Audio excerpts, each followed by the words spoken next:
Good afternoon. My name is Scott Rudd, the Chief Strategic Officer at T3Live.com. Welcome to today's recap and look ahead. 观众朋友们，大家好，欢迎收看今天的直击美股，我是主持人张舒，在纽约向您问好。周三美股继续收高，我们看到今天道琼斯工业指数也是自4月份之后再次的收高于18000点的位置。今天提振市场的主要是包括了材料以及工业板块，但与此同时，原油价格依然是在提振着整个市场的情绪。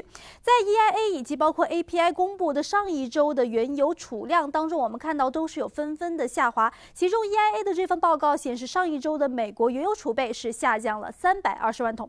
另外一方面，我们看到现在的市场是在一个历史的高位，因此包括像高盛这样子的投行是继续的下调了对美股市场的一个预期，认为美股市场的悲观时刻可能会即将到来。另外一方面，虽然是情绪上受到了一些分析师的财报的影响，但是我们也要用技术分析的一个态度呢去观察我们现在的市场。好的，更多的消息就让我们来听一下今天交易员的独家分析。Hi, Scott. U.S. stocks closed higher today as materials and also industrial stocks leading the gains. Again, we see the rotation among different sectors. But right now, we are just 1% below the historically highs last year. So do you think, is there anything we should be aware of?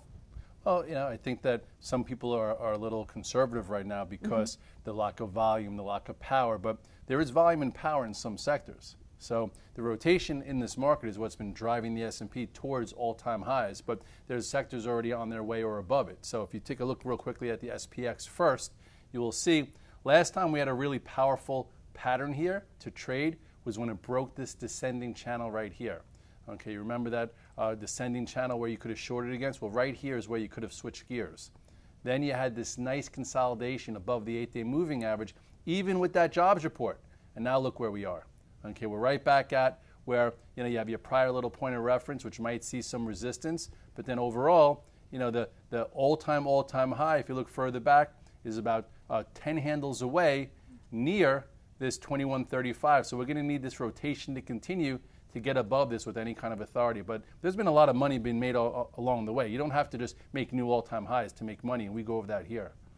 Today, we see the continuation in oil price rise, and for the last several sessions, we talk about OIH, XAUSO, and I think if our viewers follow us closely, they have already made very good trade. And also for GLD, last Friday, we see the gap up, but and also we see the continuation in the last 2 sessions. So for this 3-day strategy, is this time to sell it? Time to ring the register? Yeah. Yes, well, I talk about a day count. You get a day 1 is your buy, day 2, maybe you add, day 3, you sell. And then, or try and sell some, and then if you get a day 4, day 5, great, but that's not when you should start. So kind of goes with the mantra of this market. On Monday, we talked about how tight oil was and how many times it knocked on the $50 price, and then finally when it went through, that was where the action was this week. You look at the XLE, the time to buy the XLE is when it trades above a tight range. Okay, so here, was a tight range way back when. Here, there was a tight range, and we talked about the tight range on Monday, and that was your spot. Now you just let it, play itself out. OAH is, look at the size of this huge bar. Okay, that was a very tight range, and that was a great trade if you caught it. So that was another strategy. Day 1, day 2, sell day 3. Then you go to gold. We said if the gap in gold could hold for a few sessions, maybe there's enough power there to continue. Well, gold itself, okay, gapped up on Friday on the weaker than expected jobs report right here. Never filled it, so if you accumulated in here small, you got paid today. Okay, now I think that trade needs to watch itself out. So we like tight patterns when they extend. We like to watch gaps that hold for more follow-through, and you got to keep moving and grooving and using these techniques to make money.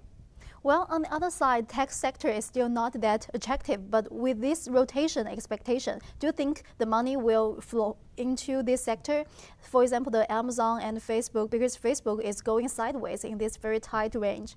Well, all of technology is going sideways, so that's what I'm watching close, because the next trade, if it breaks out, you want to be there. Small when it's just basing, and then when it goes, you want to get bigger. And if you look here real quickly at the Qs have lagged. So if we want a sector to take the S&P to 2100, you're going to need these Qs to get above and stay above this. So maybe be tier 1 long the Qs, okay, versus just say 109.34, and if it starts getting above this 110.75, you might catch yourself a 3-day move like you just had in energy higher. if that's going to be the case, you're probably going to need Amazon to really break out above this next level. You're probably going to need Google to get into its gap. It's just turned up today, so maybe it goes. You're going to need Apple to kind of, use this pivot that we talked about to keep that low there. And then if Apple can maybe get above this spot here, it could be helpful. And then lastly, Facebook better wake up. It's driving traders crazy, including me. So if Facebook could start getting above this spot and hold where it held today, maybe that'll help tech. So let's see if the pieces of the puzzle in tech connect so we can get, a concentrated effort there, just like we had in the oil names this week. Okay, that's all we have for today. Yes, and we'll try and keep connecting the dots for you tomorrow. Have a good night. 感谢您的收看，我们明天再见。